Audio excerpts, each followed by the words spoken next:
మొన్న జనవరి 9వ తారీఖుకి ఆలగడ్డలో జరిగిన చంద్రబాబు నాయుడు గారి బహిరంగ సభ, ఆ సభని విజయవంతం చేయడానికి కదిలి వచ్చిన ప్రతి ఒక్క కార్యకర్తలకి, ప్రతి ఒక్కరికి కూడా పేరు పేరున నేను ధన్యవాదాలు తెలియజేసుకుంటున్నాను. ఇది కేవలము విజయవంతం అనేది చాలా చిన్న మాట. మళ్ళీ చంద్రబాబు నాయుడు గారికి పాత రోజులు గుర్తు తెచ్చినారు, భూమా నాగిరెడ్డిని గుర్తు తెచ్చినారు అని చెప్పి ఆయన మాట్లాడుతున్నప్పుడు చెప్పినవి వింటుంటే నిజంగానే మా అందరికి కూడా చాలా గర్వంగా అనిపించింది. కేవలము ఆలగడ్డ కార్యకర్తలే కాకుండా మిగతా నియోజకవర్గాల నుంచి కూడా కార్యకర్తలు రావడం జరిగింది, నాయకులు వచ్చినారు. ప్రతి ఒక్కరికి కూడా ధన్యవాదాలు తెలియజేసుకుంటున్నాను. మిగతా జిల్లా నాయకులకి, జిల్లా ఇన్ఛార్జీలకి, ప్రతి ఒక్కరు కూడా నేను ధన్యవాదాలు తెలియజేసుకుంటున్నాను. మీరందరూ కలిసి రావడం వల్లనే ఆలగడ్డ ప్రోగ్రాం విజయవంతం అయిందని చెప్పి కూడా ఈ సందర్భంగా తెలియజేసుకుంటూ, మొన్న ఆలగడ్డలో మాత్రము ఒక పండుగ వాతావరణం కనిపించింది. మేము మాట్లాడేటప్పుడు సార్కి ఫోటోలు చూపించినాం. 25 సంవత్సరాల క్రితము చంద్రబాబు నాయుడు గారు వచ్చినప్పుడు ఏదైతే ఆలగడ్డలో భూమా నాగిరెడ్డి గారు, శోభా నాగిరెడ్డి గారు, ఎస్వి సుబ్బారెడ్డి గారు ముగ్గురు కూడా ఉన్నప్పుడు ఏ విధంగా ఘన స్వాగతం పలికినారనేది కూడా ఫోటోలు చూపించినప్పుడు ఆయన కూడా చాలా సంతోషపడ్డారు. మళ్ళీ ఆయన మాట్లాడేటప్పుడు కూడా అవన్నీ కూడా గుర్తు తెచ్చుకొని మాట్లాడారు. అంటే కుటుంబం పైన, ఆలగడ్డ పైన, మా పైన, మా అందరి పైన కూడా ఎంత అభిమానం ఉంది, ఎంత ఆలోచన ఉందనేది కూడా మొన్న ఆయన మాట్లాడుతున్నప్పుడు అర్థమైంది. చంద్రబాబు నాయుడు గారు బెయిల్ మీద బయటికి వచ్చిన తర్వాత రాయలసీమలో జరిగిన మొదటి బహిరంగ సభ ఆలగడ్డలో జరపడం ఒక ఎత్తు అయితే, దానికి దాదాపుగా 70,000 మంది పైన రావడం అనేది అసలు ఎవరు కూడా ఊహించుండరు.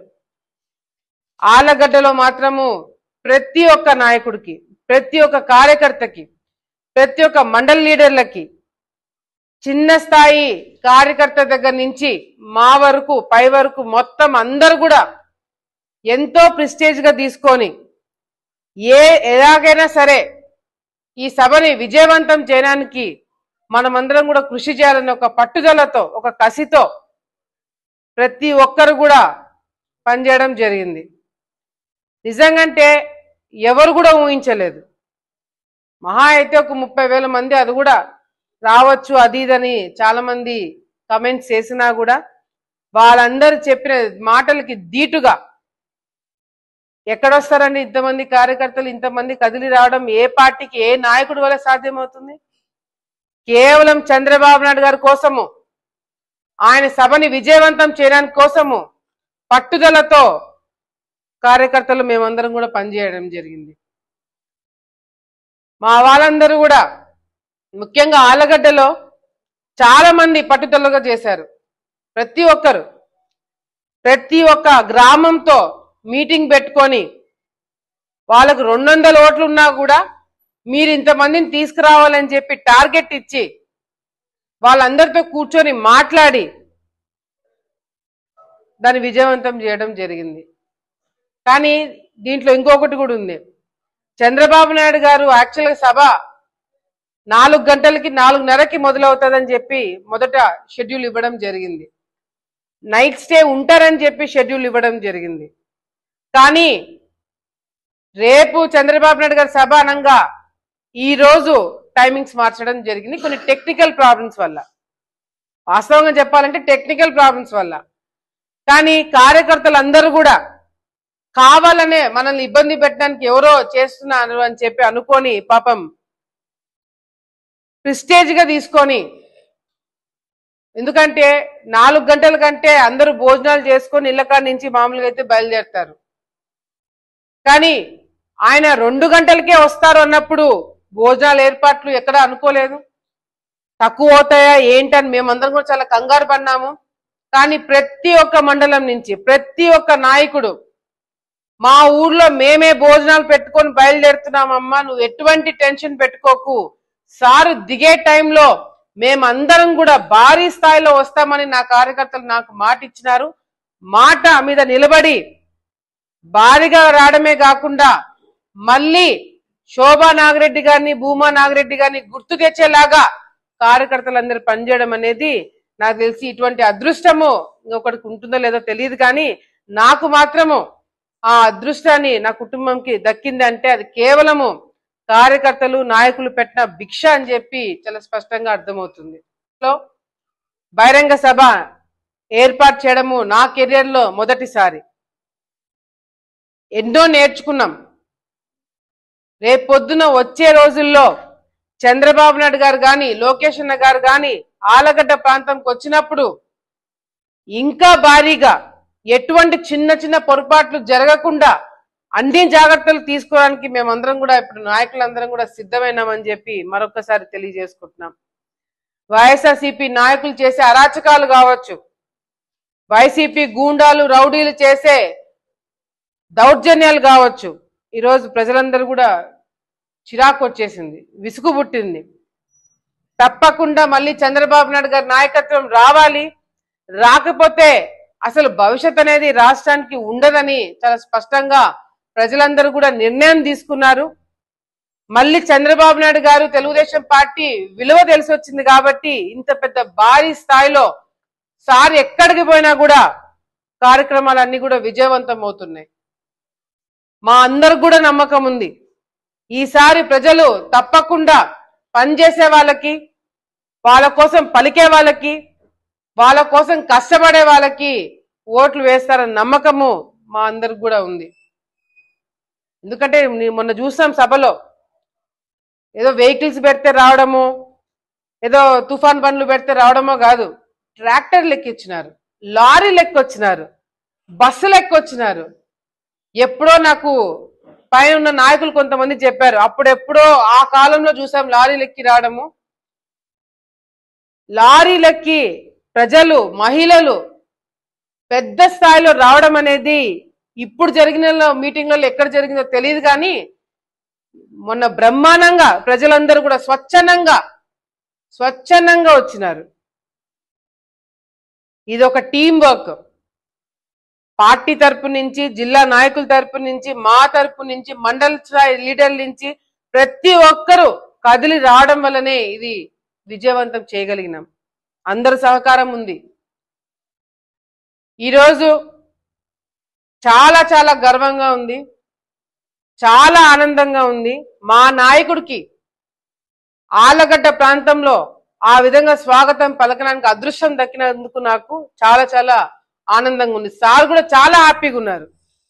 చంద్రబాబు నాయుడు గారు మామూలుగా ఆయన షెడ్యూల్ ప్రకారము మామూలుగా మా ప్రోగ్రామ్స్ మేము మార్చుకోవడం జరుగుతున్నాయి తప్ప ఆలగడ్డ కోసము చంద్రబాబు నాయుడు గారు ప్రోగ్రామ్ షెడ్యూలే మారిందంటే ఇంకా దానికి మించి ఇంకేం కావాలా. మామూలుగా అయితే సారు 2 గంటలకు వచ్చినారు, 4:30 కల్లా హెలికాప్టర్ ఎక్కి వెళ్ళిపోవాలా. కానీ ఆయన ప్రజల ఉత్సాహం చూసి, ప్రజల్ని చూసి ఆయన స్పీచ్ గంట సేపు ఉంటే ఇంకా అరగంట సేపు ఎక్స్ట్రా మాట్లాడి పైలట్లు అందరూ కూడా మళ్ళీ సమయం ఎక్కువ అవుతే హెలికాప్టర్ ఫ్లై అవ్వాలంటే మళ్ళీ రిటర్న్ వెళ్ళాలంటే ఇబ్బందిగా ఉంటుంది, తొందరగా పూర్తి చేయమని 3 సార్లు గుర్తు చేసినా కూడా ఆయన మాట్లాడుతున్నప్పుడు ప్రజల కోసం ఇంకా టైం స్పెండ్ చేసి ప్రజలతో ఇంకా మమేకమయ్యి ఆయన టైం తీసుకొని మాట్లాడడం జరిగింది. హెలికాప్టర్ ఫ్లై అవ్వడానికి టైం అయిపోయింది, ఇంకా వెళ్ళడానికి కుదరదు అని చెప్పి పైలట్లు చెప్పినప్పుడు నవ్వి వ్యాన్ లో కూర్చొని బై రోడ్డు సారు హైదరాబాద్కి వెళ్ళిపోవడం జరిగింది. ఇంకా దీనికి మించి ఆనందము అదృష్టము ఇంకెవరికి ఉంటుందని చెప్పి కూడా మేమందరం కూడా భావిస్తున్నాం. మేమందరం కూడా ఎంతో ఉత్సాహంగా ఉంది. ఎందుకంటే 25 సంవత్సరాల తర్వాత పెట్టే ఈ సభ విజయవంతం కావడం ఒకటి, కల్లారా మా నాయకుడిని చూసుకోవడం, ఆలగడ్డలో అడుగుపెట్టి సారు మాట్లాడడం అనేది కూడా మా అందరికి కూడా చాలా హ్యాపీగా, చాలా సంతోషంగా, ఓపెన్ గా, ఓపిక్ గా ఆనంతసేపు ఉండి మాట్లాడంటే దానికి మించి మాకేం కావాలని చెప్పి కూడా సందర్భంగా తెలియజేసుకుంటూ మరొకసారి దీన్ని డిస్టర్బ్ చేయడానికి కూడా చాలా మంది ప్రయత్నం చేస్తున్నారు. వీళ్ళని పిలిచినా అని చెప్పి తప్పుడుగా ప్రచారం చేయడం జరిగింది. కానీ ఏం చేసినా ఏం చెప్పినా ప్రజలు ఇంకా భారీగా ఆ న్యూస్ చేయడం ఒక విధంగా నాకు మంచిదే అయింది. ప్రజల కార్యకర్తలు అందరికీ ఇంకా కసి వచ్చింది, ఇంకా పట్టుదల వచ్చింది. దీన్ని ఇంకా విజయవంతం చేయాలని చెప్పి తప్పుడుగా వేసిన న్యూస్ వల్ల ఇంకా 5-6 వేల మంది ఎక్కువే వచ్చింటారే తప్ప ఎక్కడ కూడా తక్కువ కాలేదు. ముఖ్యంగా జనసేన పార్టీ వాళ్ళందరూ కూడా నేను అభినందనలు తెలియజేసుకుంటున్నాను. చాలా బ్రహ్మాండంగా మీరందరూ కూడా కదిలి రావడము, నాకు సపోర్ట్ చేయడము, చంద్రబాబు నాయుడు గారి సభని విజయవంతం చేసిన జన సైనికులకు అందరికి కూడా పేరు పేరు నేను ధన్యవాదాలు తెలియజేసుకుంటున్నాను. తప్పకుండా ఏదైతే చంద్రబాబు నాయుడు గారి అరెస్ట్ నంద్యాల ప్రాంతంలో జరిగింది ఇంకా ఎవరు మర్చిపోలేదు. ఆ రోజే చెప్పినాం, మేము ఇక్కడ దీక్ష కూడా చేయడం జరిగింది, ఆమరణ నిరాహార దీక్ష చేయడం జరిగింది. అప్పుడే చెప్పినాం నంద్యాల జిల్లా నుంచే పతనం మొదలవుతుంది, అది ఆలగడ్డ నుంచి మొదలవుతుందని చెప్పి గట్టిగా మేమందరం కూడా నమ్ముతున్నాము. తప్పకుండా వైఎస్ఆర్సీపీ నాయకులు చేసే అరాచకం, మా అందరి మీద కార్యకర్తల మీద చేసే అరాచకం ఒక ఎత్తు అయితే, చంద్రబాబు నాయుడు గారిని అరెస్ట్ చేసి వాళ్ళ చావుని వాళ్ళే కొని తెచ్చుకున్నారని చెప్పి తెలియజేసుకుంటూ మరొకసారి ప్రతి ఒక్క కార్యకర్తకి మీరు చేసిన దానికి జీవితాంతం నేను రుణపడి ఉంటాను. మీకు తప్పకుండా సేవ చేసే భాగ్యము ప్రతి జన్మలో దక్కాలని చెప్పి కూడా మనస్ఫూర్తిగా కోరుకుంటూ ప్రతి ఒక్క కార్యకర్తకి నేను చేతులెత్తి నమస్కారాలు తెలియజేసుకుంటున్నాను. సపోర్ట్ చేస్తామన్నా.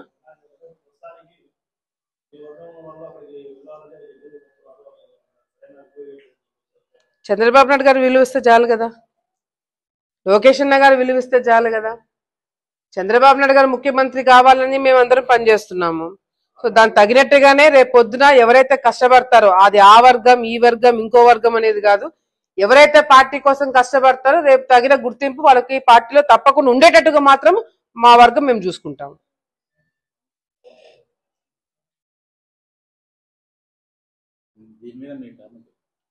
ఏం క్లాష్ ఉన్నా ఒక కుటుంబం అనగానే చిన్న చిన్నవి మనస్పర్ధలు ఉంటాయి.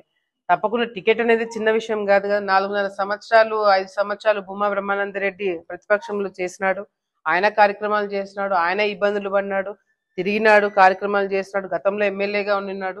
సో డెఫినెట్ గా ఆయనకు తీసి ఇంకొకరికి ఇన్ఛార్జ్కి ఇచ్చారంటే చిన్న చిన్నవి ఉంటాయి కదా. కానీ ఏమున్నా కూడా నిన్న సభలో అయితే అందరు కలిసి ఒకే వేదిక పైన కూర్చున్నారు కదా. So when it comes to party, when it comes to Chandrababu Naidu గారు ముఖ్యమంత్రి అవ్వాలనే ఆలోచన వచ్చినప్పుడు అందరం కూడా తప్పకుండా ఏకమవుతారు. ఏమని అది ఆయన అడగాల, అది ఆయన అడగాలి కదా.